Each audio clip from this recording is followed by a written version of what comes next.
वेगवेगळे कधी दिसून येणार नाही। मी ज्या मतदारसंघामध्ये खासदार म्हणून निवडून आलो, अहिल्यानगर दक्षिण लोकसभा मतदारसंघामध्ये निवडून आलो, त्यामुळे माझ्या समोर ज्यावेळेस मी मतदारसंघाचा विचार करतो, माझ्या समोर पूर्ण नगर दक्षिण लोकसभा मतदारसंघाचं चित्र माझ्या समोर असतं नेहमी।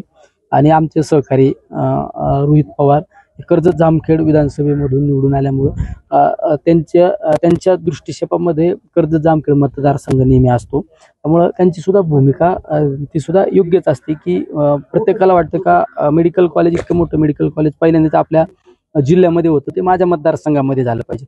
माझी भूमिका जशी की माझ्याच मतदारसंघात झालं पाहिजे ही माझी भूमिका आहे, तशी त्यांची सुद्धा भूमिका आहे की माझ्या मतदारसंघामध्ये झालं पाहिजे। त्यामुळे त्यांची मागणी भूमिका ही सुद्धा योग्यच आहे।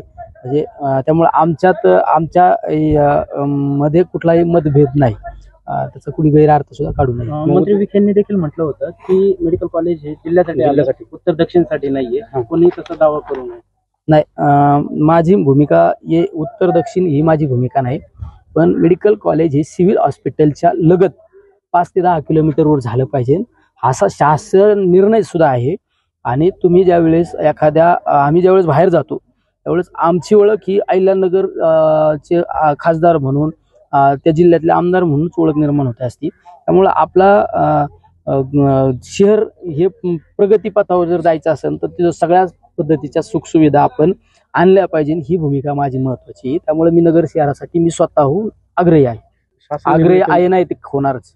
शासन निर्णय सांगताय तुम्ही, मग एकंदरीत रोहित पवारांना त्याबाबत काही सांगणार आहात का, सल्ला देणार? नाही, सल्ला देण्यापेक्षा ते रोहित पवार हे आमच्या पक्षाचे नेते आहेत आणि नेते असल्या कारणास्तव त्यांची जी मागणी केलेली, त्या मागणीला माझ्यासारख्या एखाद्या कार्यकर्त्याने त्याला काउंटर